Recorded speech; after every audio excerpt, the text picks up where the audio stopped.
லூக்கா 16ஆம் அதிகாரம். பின்னும் அவர் தம்முடைய சீசர்களை நோக்கி, ஐஸ்வர்யவனாகிய ஒரு மனுஷனுக்கு ஒரு உக்கிரானக்காரன் இருந்தான். அவன் தன் எஜமானுடைய ஆஸ்திகளை அழித்து போடுகிறதாக எஜமானுக்கு அறிவிக்கப்பட்டது. அப்பொழுது எஜமான் அவனை வரவழைத்து, உன்னை குறித்து நான் இப்படி கேள்விப்படுகிறதென்ன? உன் உக்கிரான கணக்கை ஒப்புவி, இனி நீ உக்கிரானக்காரனாய் இருக்கக்கூடாது என்றான். அப்பொழுது உக்கிரானக்காரன், நான் என்ன செய்வேன்? என் எஜமான் உக்கிரான விசாரிப்பிலிருந்து என்னை தள்ளி போடுகிறானே. கொத்துகிறதற்கு எனக்கு பலன் இல்லை, இறக்கவும் வெட்கப்படுகிறேன்.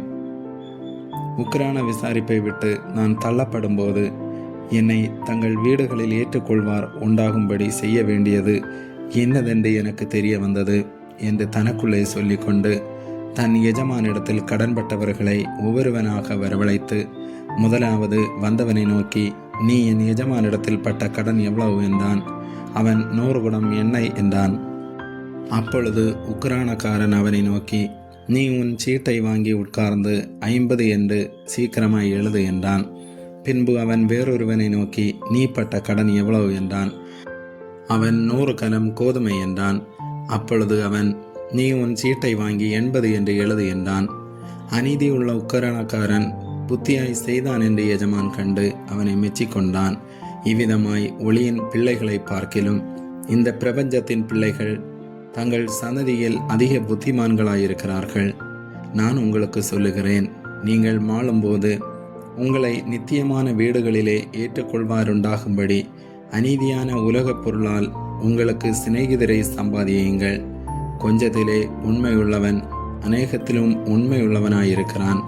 கொஞ்சத்திலே அநீதி உள்ளவன் அநேகத்திலும் அநீதி உள்ளவனாயிருக்கிறான். அநீதியான உலகப் பொருளை பற்றி நீங்கள் உண்மையாயிராவிட்டால் யார் உங்களை நம்பி உங்களிடத்தில் மெய்யான பொருளை ஒப்புவிப்பார்கள்? வேறொருவனுடைய காரியத்தில் நீங்கள் உண்மையுள்ளவர்களாயிராவிட்டால் உங்களுக்கு யாதொன்றை சொந்தமாக கொடுப்பவர் யார்? எந்த ஊழியக்காரனும் 2 எஜமான்களுக்கு ஊழியம் செய்யக்கூடாது. ஒருவனை பகைத்து மற்றவனை சிநேகிப்பான், அல்லது ஒருவனை பற்றி கொண்டு மற்றவனை அசட்டை பண்ணுவான். தேவனுக்கும் உலகப் பொருளுக்கும் ஊழியம் செய்ய உங்களாலே கூடாது என்றார். இவைகளையெல்லாம் பொருளாசைக்காரராகிய பரிசேயரும் கேட்டு அவரை பரியாசம் பண்ணினார்கள். அவர் அவர்களை நோக்கி, நீங்கள் மனுஷர் முன்பாக உங்களை நீதிமான்களாக காட்டுகிறீர்கள், தேவனோ உங்கள் இருதயங்களை அறிந்திருக்கிறார்.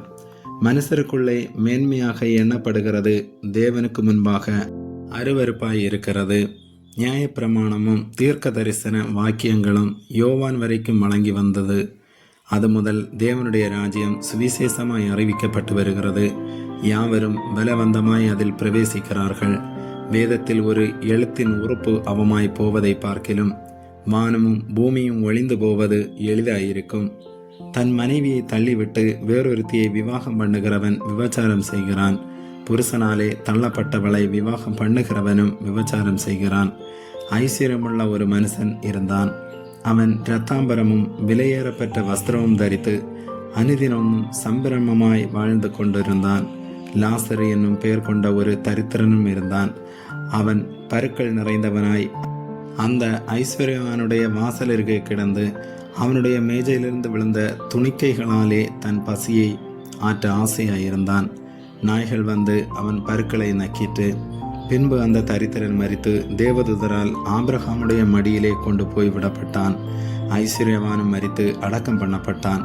பாதாளத்திலே அவன் வேதனைப்படுகிற போது தன் கண்களை ஏறெடுத்து தூரத்திலே ஆபிரகாமையும் அவன் மடியிலே லாசருவையும் கண்டான்.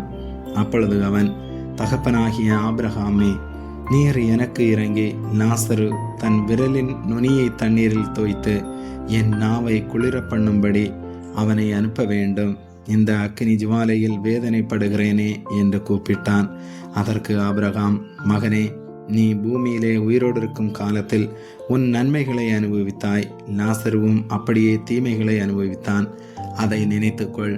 இப்பொழுது அவன் தேற்றப்படுகிறான், நீயோ வேதனைப்படுகிறாய். அதுவும் அல்லாமல் இவ்விடத்திலிருந்து உங்களிடத்திற்கு கடந்து போகவும் அவ்விடத்திலிருந்து எங்களிடத்திற்கு கடந்து வரவும் மனதுள்ளவர்களுக்கு கூடாதபடிக்கு எங்களுக்கும் உங்களுக்கும் நடுவே பெரும் பிளப்பு உண்டாக்கப்பட்டிருக்கிறது என்றான்.